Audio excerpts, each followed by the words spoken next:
1945, the end of Nazi Germany and the so-called final solution, the Nazi program to exterminate the Jews. But was it the end?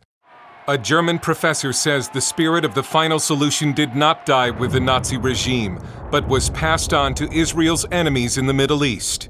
Absolutely. They are not the Nazis. It's not the same. And Auschwitz, was a singular crime.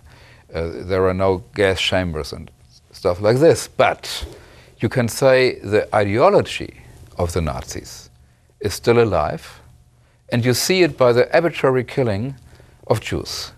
Himself the son of Nazi supporters, Matthias Kunzel is today a professor of political science in Hamburg, Germany, and the author of Jihad and Jew Hatred, Islamism, Nazism, and the Roots of 9/11. My starting point was, of course, Auschwitz, because I'm a German, and so I had to study, how could this happen? Kunzel found himself asking the same question after 9/11, and he knew immediately that part of the answer was Nazi ideology. He knew that Hitler had dreamed of destroying New York because it was Jewish, the same view, according to German court records, of 9/11 leader Mohammed Atta. When I saw the 9/11 event in television in Germany, it was not difficult for me to see the fingerprints of anti-Semitism even in this event. A central figure in Kunzel's book is the Grand Mufti of Jerusalem, Haj Amin al-Husseini, the highest Muslim authority in Palestine and an ardent admirer of the Nazis. As a close friend of SS Chief Heinrich Himmler, the Mufti spent World War II in Nazi Germany. He helped oversee a German shortwave broadcast to the Middle East called Radio Zissen, which tried to win over Arabs and Muslims to the Nazi cause. Every evening there was this kind of anti-Semitic propaganda in order to influence the mindset of the Arabs. And it was sent not only in Arabic language, but also in Persian language, also in Turkish language. A faithful listener to the anti-Semitic programs in Persian on Radio Zissen was a young Ayatollah Khomeini, who would later turn Iran into a Muslim theocracy which today seeks the destruction of Israel. Kunzel also documents how the Nazis gave money to the Muslim Brotherhood in Egypt. Nazi Germany put all its weight behind the Muslim Brotherhood. And the Muslim Brotherhood distributed Arabic translations of Mein Kampf.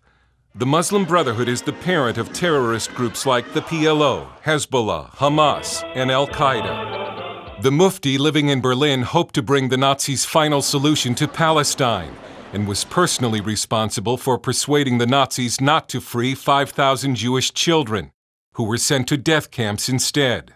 After the war, the Mufti faced war crimes charges, but the Allies feared angering the Arabs and allowed the Mufti to return to the Middle East, where he lived until 1974. Before he died, he handpicked as his successor to lead the Palestinians a family relative named Yasser Arafat. The Mufti thought that Arafat would be the right guy to lead the Palestinian movement. Kunzel says parts of Islam have always been anti-Semitic and not because of Nazi ideology. But he says what the Nazis did export to the Middle East is the idea that the world will not be truly liberated until the Jews are dead. If you want to kill any Jew, you go with a suicide belt in the middle of the city and every victim is a good victim because it's a Jew. This is the Nazi mindset. And if you shoot now the rockets, nobody knows who will get killed. But if it's a Jew, it's always good. It does not matter who he was, what he thinks about politics, what he did in his life. If it's a Jew, he or she has to be killed.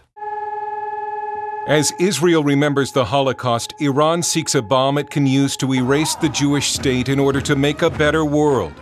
It's something Hitler could have only dreamed of. Dale Hurd, CBN News.